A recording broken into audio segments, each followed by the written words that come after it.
Hey everybody, Barry here again. So how's everybody's summer going? Because it is early August now, which means summer's almost over in Newfoundland. We got like probably 3 weeks of good weather left, and then it's like snow. So let me know how you're doing, because I'm not taking it well. I haven't had a rat rod out this year. I've driven the caravan like 3 times, but you know, it's good summer. I got to work on a bunch of stuff and spend some time with Cass and the girls and racetracks and burnouts. It's been a great summer. It's perfect. Yeah, so let me know how you guys are doing. So today I'm going to be picking at this junk. This is the 6 liter that I picked up for basically pocket change a little while ago. And it's staying greasy and dirty and gross because paint's bad luck. But other than that, anyway, this is it. I cleaned it up. I went down here, cleaned up water pump stuff, cleaned up the ports, vacuumed everything up, and cleaned off some grounds and the transmission thing over here. Nothing serious. Junkyard 6 liter, not taking the heads out of it, not looking at the pistons. Got 300,000 kilometers on it, so the pistons are probably gapped anyway now. So I'll keep it on low timing, low boost, and by low I mean like 15 pounds, which is moderate boost. And yeah, I'm gonna get this thing in the caravan really fast. Hopefully I'll be able to, in this video, I'm just gonna finish up this thing here, which is basically consists of pulling the oil pan out of it and taking the windage tray off and the oil pump pickup tube, because that stuff has gotta come off. Caravan has a front sump oil pan, and that'll all be going on this one. And then my old scrap 2500 van outside, I'm gonna pull the transmission out of that. I don't know if I'll have to lift it up with the forklift and then pull the transmission out, or if I can just get under it like it is. Either way, I'll do it as safely and as station road rat rods as you would expect, which is sketchy but safe, but also sketchy. So yeah, before you go any farther, subscribe if you haven't, and check out some more of the videos, because there's a lot more to come.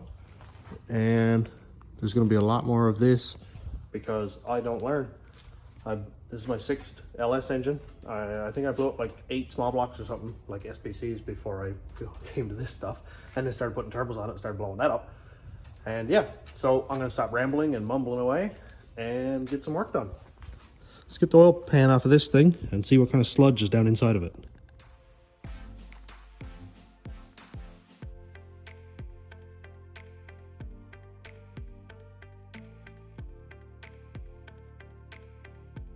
Oh man, I made a mess.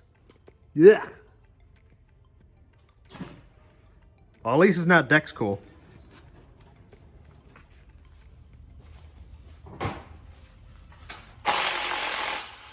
Cass put up a poll yesterday on TikTok to see who liked automatics or manuals better.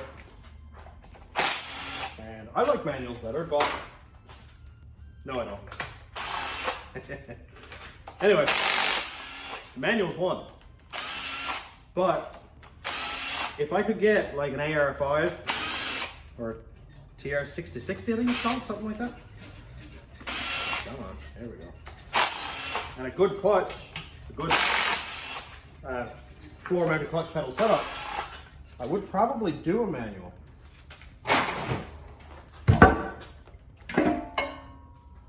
But also I suck at shifting. Oil pan is actually cleaner than I expected, while still being disgusting. Yeah, it's all there. No chunks in the pan.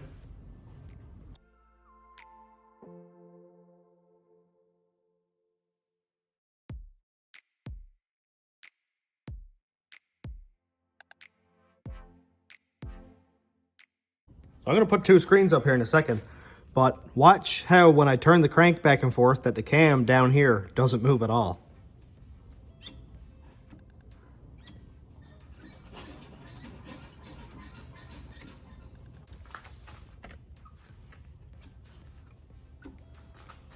It's crazy how much that chain has so much play in it.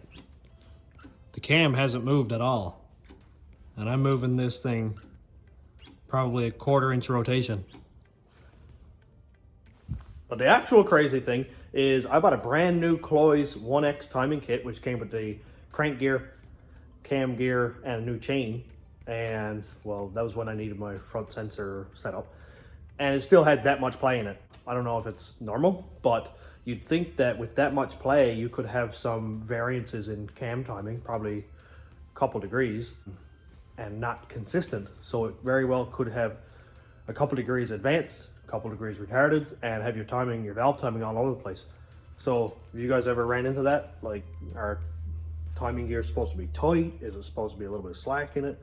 I put a double roller chain on my old 350 one time, and it was tight. Like, I had to have it lined up absolutely perfect and draw the cam gear on with the bolts because there was no play whatsoever in it.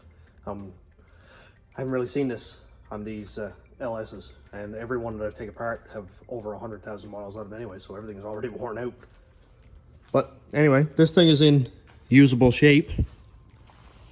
It's obviously not perfect, but everything here looks normal. There's no real sludge built up or anything. I can see the cylinder walls, doesn't look like anything crazy going on there. Pistons look fine. One thing I do like to see is the O-ring on this pickup tube, which I can't get off, isn't scarred up or anything. Doesn't seem to be any cuts in it. No signs of it being nicked or deteriorated. So, my hands are greasy. So it looks like this thing may have been running perfectly fine with oil pressure. Another good thing is that this flywheel isn't cracked and destroyed, because the last 6 liter that I had, I took it apart and I hit the flywheel or the flex plate with a hammer, and the whole center stayed on the crank. The flex plate came off and like rolled across the floor. So I don't like to see that. Well, it's time to go out and get this thing taken out. I've got a handful of tools brought with me, which consists of a hammer and basically a 15mm socket. And that's pretty much all I'm going to need, I would say, to take this thing out. Man, I gotta say, I don't want to say it, but I kind of can't wait for winter, because all of this, I've never had allergies before, but I'm pretty sure I've somehow developed allergies. Plus the fact that I have cats and dogs, and it's absolutely killing me. I don't like winter at all, but it'd be kind of nice to be able to breathe. So let's get under here. It's actually a lot of room. I thought I was going to have to jack this thing up, but if I don't have to, I'd rather not get the forklift under there and risk it come smashing down on me. I'm going to see if I can get the camera set up under here so we can all see. And probably not, because it's all grass. I might pull it ahead with the forklift and see if I can make some room here. Well, it looks like I'm going to have to use the forklift anyway, because I got to lift the van up high enough to get the 80 out, because it's a big boy. So I'll go pull it ahead, because right now it's in the grass. I'll get it up here on the ground somewhere, and then we'll be able to get it out. And I'll put something under the fork, so if something does happen, if a line busts or whatever, it'll bring up on whatever I put there rather than just crash into the ground. I just wanted to make this as safe as possible.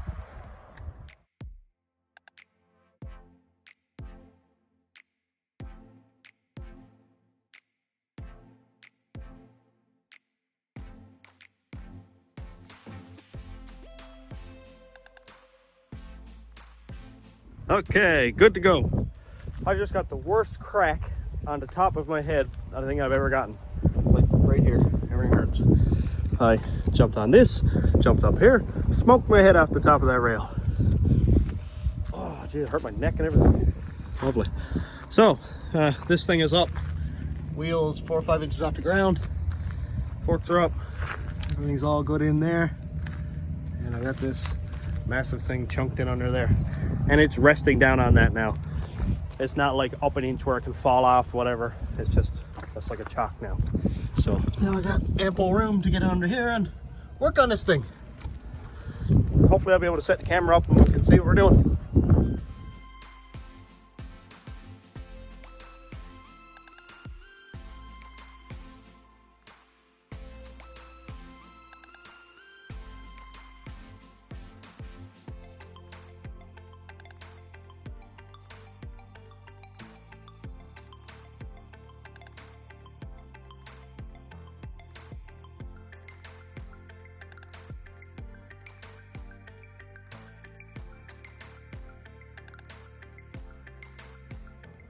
You may not be able to see it very well because it's kind of a tight spot, but look right up here. That's a common sight. That's a flex plate broken. Like every 4L80, big chunk took out of there. Wow. I wonder if they scrapped this thing because they thought the engine was knocking. It's kind of a good sign. It's a good thing I already have 4L80 flex plate, because that could put a bit of a damper on this whole getting this thing done quick idea I've got going on here. So I got to pull the starter off right now. That's just these little 13mm bolts up here. Undo this exhaust bracket, these two bolts right here, so this exhaust can stay up. All this here is in the way of getting that ADE out. So after this starter comes out, then I can get at these mounting bolts here for the flex plate for the torque converter, because I want to leave the torque in the transmission so I don't make a big mess of transmission fluid everywhere.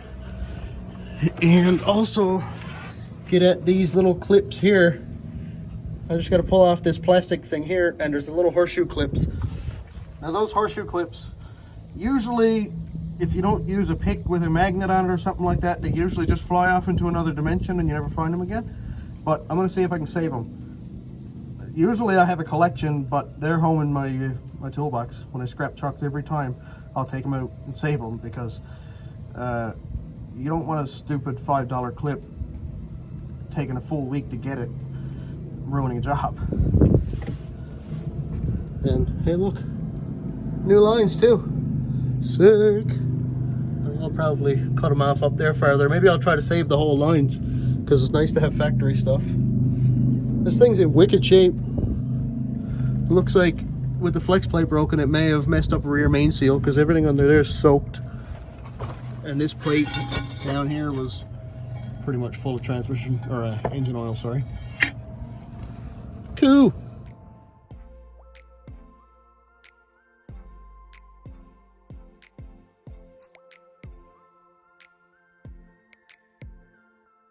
Well, the engine might actually be stuck, but I fixed it. So I couldn't turn it by hand. I guess there's a lot of friction going on there, but then I kind of hooked the bar in like right here and then went clunk. But you can see that the crank doesn't move. Fixed.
So the transmission is down off the vehicle, but man, that's the hardest I've worked.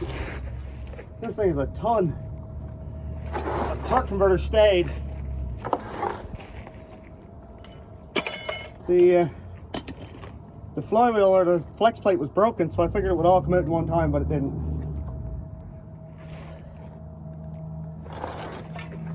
Dude, this thing's a beast.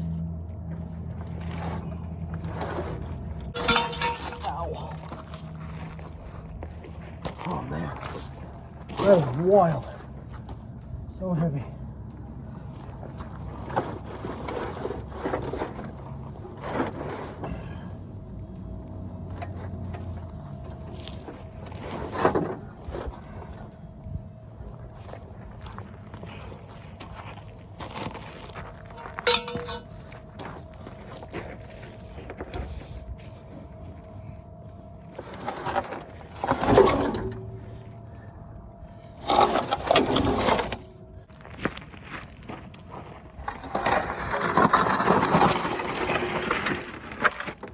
line's out. Let's see. Well, the 80E is out. I got the torque converter after with this big piece of 3/8 thick steel. Just wedged behind it and smashed the bolts off. So that's out. Gotta move this junk out of the way. No tools left in under it or anything. So here's the transmission. And I'm gonna go ahead, push this thing back there till I can get the engine out later on and then throw it up the crusher. And we'll pull this transmission inside.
That was a major waste of time.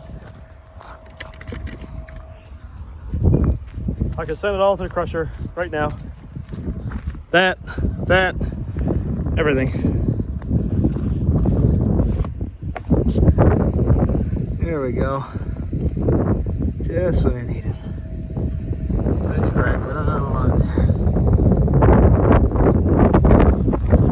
Well, I guess I gotta find somebody who can weld aluminum. God, I can't get a break with this thing. Lovely. I wonder if there's any warranty on that.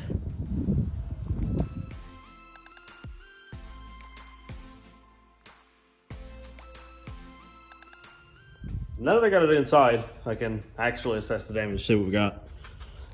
It looks like the crack stops about right here somewhere. Right up. Two separate cracks here that meet there, across the top and out here. It doesn't look like it's cracked all the way out to the end anywhere, so I think I might be able to V-groove it, V all this here, V that, and see if I can get it welded. There's a handful of people around here who can weld aluminum, and if I can get a hold of a welder, I just might do it myself. But yeah, it's kind of a bummer, but I think I can save it because it's only, I can't say only, but it's not broken completely off. I can wiggle it a little bit, but it is still very stiff. The dowel points are still fine.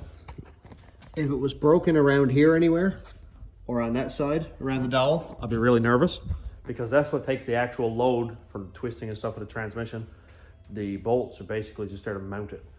And I'm not really concerned. I think it'll be fine. I have solid engine mounts and a rubber transmission mount, so there won't be actual twisting from the engine to the transmission anyway to put any extra load on the bolts or anything like that.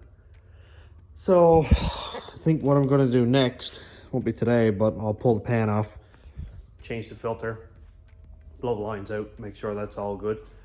I feel like this may have been taken off the road because of knocking noises, which will be from the flex plate, which I have right here. It's still bolted onto the torque converter. You can see that was definitely making some noise. And it looks to be the same style of torque converter as the other one that I had. The lines are almost straight up but to the right. So obviously I'm not using the flex plate, but I'll probably just use the torque converter, go on with it. I'll put in a new front seal, which is that bad boy in there, just because it's there. Just because there was some oil down in the belly part of the 4L80 bottom cover, whatever you call it. There was some oil in there, so I just want to be sure if that was transmission fluid, put a $20 seal in it, done, forgot about it, rather than having to pull it all back out again just to do it. So I'm pretty much done with this today. It's 30 degrees out, I'm hot, I'm dirty, and I'm a little bit down just from the fact of that bell housing being cracked. But Not gonna let it stop me. So I'm gonna finish it up here. And as always, thanks for watching videos. Thanks for subscribing, liking the videos, all that fun stuff. And there's gonna be a whole lot more to come. So stay tuned. Thanks for watching, everybody. Have a good day.